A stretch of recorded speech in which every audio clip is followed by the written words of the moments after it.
성조숙증이 오게 되면 이 성호르몬이 폭발적으로 분비가 되면서 그러면 빨리 크고 좋은 거 아니냐, 급성장 이룰 수 있습니다. 하지만 그와 동시에 성장판이 빨리 닫히면서 성장이 끝나버리게 됩니다.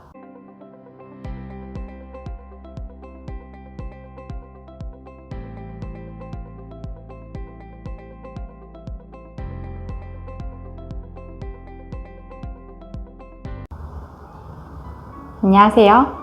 진심 어린 공감으로 몸과 마음을 치유하는 첨단 한의원 한방부인과 전문의 한의학 박사 박영애 원장입니다. 성조숙증에 대해서 이야기를 나눠볼까 하는데요.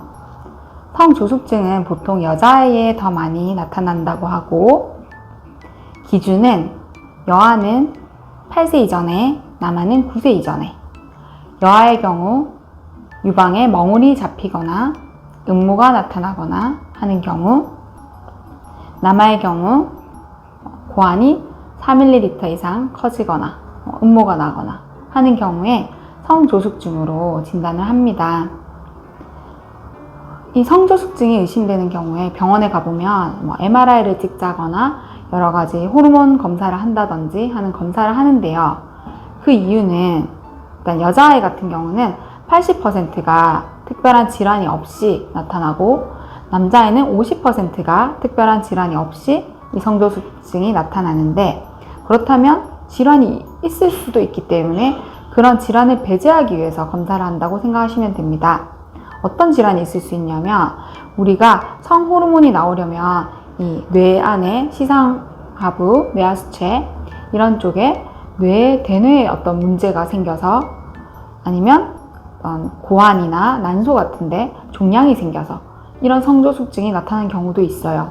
그런 경우가 여자아이는 한 20%, 남자아이는 50% 정도 있기 때문에 그 부분을 배제하기 위해서 검사를 하자고 하는구나 생각하시면 되고요. 이 성호르몬이 너무 일찍 분비가 되면 어떤 문제가 생길까요? 일단 급성장이 이루어집니다. 우리 사춘기에 보통 6학년 때, 중학교 1학년 때 급성장이 이루어지잖아요.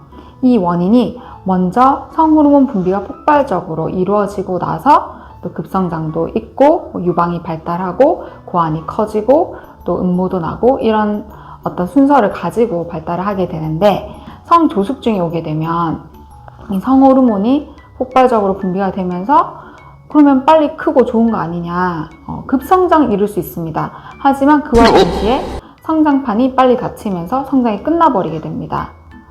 가장 좋은 것은 자연스러운 거잖아요. 그러면 의학적으로, 그러니까 병원에서는 성조숙증을 치료하는 방법이 호르몬을 억제하는 치료를 쓰겠죠. 그런데 호르몬을 억제를 한다든지, 또 어떤 한의원에서는 초경을 늦추는 한약, 이런 치료가 있는데, 저는 그 두 가지 다 어떤 자연스러운 방법은 아니라고 생각합니다. 가장 좋은 것은 때가 되었을 때 2차 성징이 나타나고, 때가 되었을 때 초경을 하고, 그 다음에 적절한 시기에 급성장이 이루어지는 거잖아요.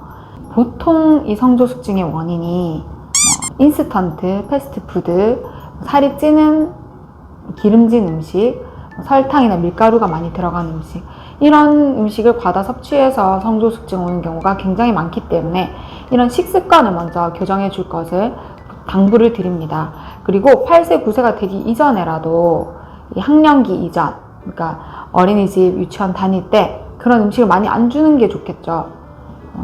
돈가스, 소시지, 햄 이런 반찬 많이 해주는 경우에 이렇게 비만이 되거나 성조숙증 오는 경우가 많기 때문에, 이런 식단 조절, 탄수화물, 단백질, 지방에 골고루 균형 잡힌 식단과, 그리고 적절한 양, 잘 먹는다고 살이 쪄도 다 키로 가겠지 하면서 일단 많이 먹이고 보는 그런 분들, 아니면 요새 애들이 한 집에 하나 아니면 둘 다 귀하잖아요.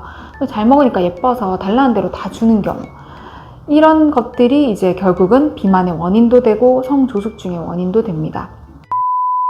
이런 것들을 이제 집에서 엄마가 혼자서 통제하고 조절하기 힘들다면, 이럴 때 한의학의 도움을 받을 수 있는데요.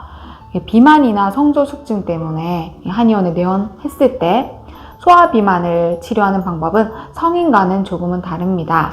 성인 같은 경우에는 이제 모든 성장뿐만 아니라 성숙도 다 된 상황이기 때문에 약간의 어떤 절식 같은 것을 병행할 수 있지만 이 성장기 어린이의 비만이나 성조숙증 때문에 식단 관리를 하고 체지방 감량을 할 때는 이 식단을 다르게 만들어 줘야 되고, 또 이 아이의 인바디를 했을 때 근육량과 지방량에 따라서 이 아이의 기초 대사량을 맞추어서 식단을 관리를 해 주는 것이 필수적입니다.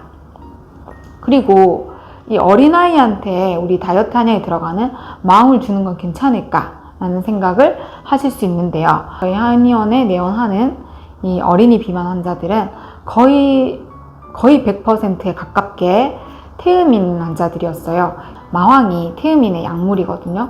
물론 태음인 중에서도 이렇게 두 가지 갈래가 있어서 마황이 잘 맞는 환자, 마황보다는 갈근, 칡이 잘 맞는 환자가 있지만, 이 다이어트 목적으로 마황을 사용하는 것에 있어서 태음인 어린이에게, 그리고 이 아이에게 민감도에 맞는 적절한 용량을 쓰는 것은 걱정하지 않으셔도 됩니다. 하지만 이 아이에게 과한 마황의 용량이 들어간다든지 아이에게 너무 절식을 많이 시킨다든지 하면 탈모가 올 수도 있고 어지럼증이나 성장에 오히려 방해가 될 수도 있겠죠. 정말 소아 비만이나 성조숙증을 이렇게 다이어트를 시켜서 치료해야 되는 이유는 아까도 말씀드렸듯이 최종 목표는 성장입니다.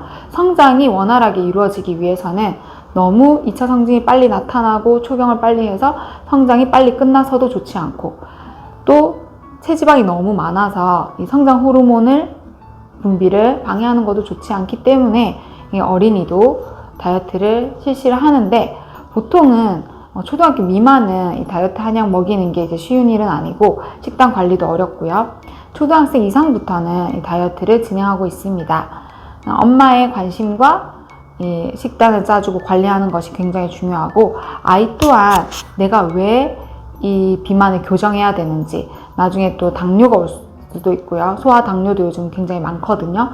또 어린이도 혈압이 높다든지 아니면 뇌졸중이 온다든지 하는 케이스도 정말 드물지만 있기는 해요.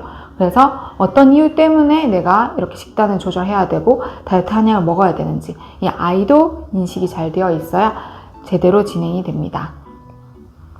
성조숙증, 소아비만에 대해서 다른 궁금한 점 있으시면 댓글 달아주시고요. 이 영상이 도움이 되셨다면 구독, 좋아요, 알람 설정까지 부탁드리겠습니다. 감사합니다.